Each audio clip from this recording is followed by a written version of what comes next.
Today I will be demonstrating proper form for seated shoulder press. To begin, you will lift the dumbbells above your head, making sure you make a 90-degree angle with your arms. If you are using a heavier weight, make sure you use your knees as levers to get the dumbbells parallel to your head in a safe and effective way.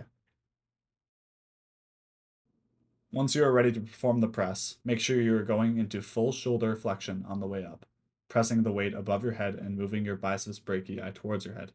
You want to pretend as though you're reaching for a bar above you.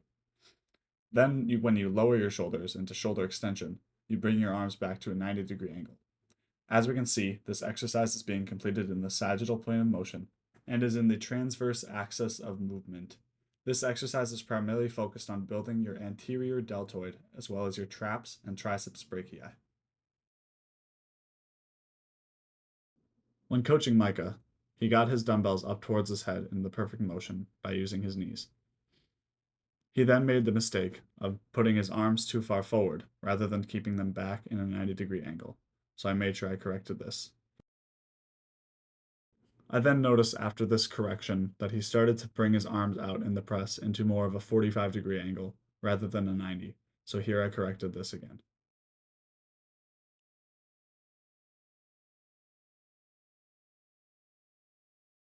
The next exercise that I will demonstrate are lateral raises. Lateral raises work mainly your middle, anterior, and posterior deltoids. This exercise is completed in the frontal plane on the anterior-posterior axis. To begin this exercise, you want to start in a standing position with your feet shoulder width apart. Make sure that your shoulders are neutral and not shrugged, and engage your core. Bend your arms to about a 90-degree angle and directly inferior to your shoulders. Pretend that there is a string connected to your elbows to ensure that they are raised first, and lift your arms towards the sky. Once you have completed the concentric portion of this exercise, you will bring your arms back down to your sides to move into the eccentric portion.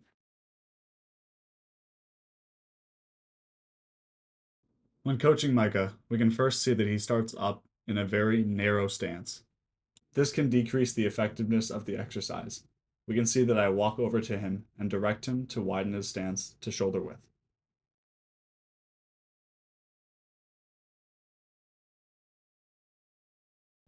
Here we can see that Micah's shoulders are rotated quite medially.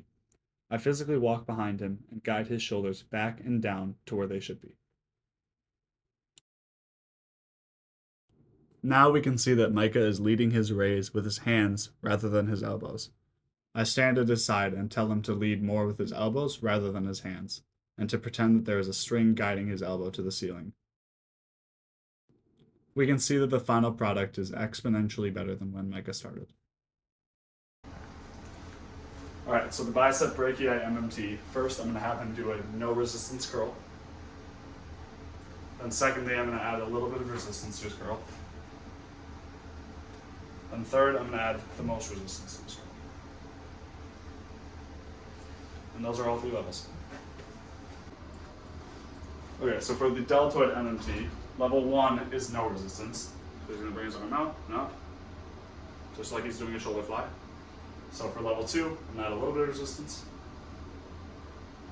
And for level 3, I will add an exceeding amount of resistance. And those are all 3 levels.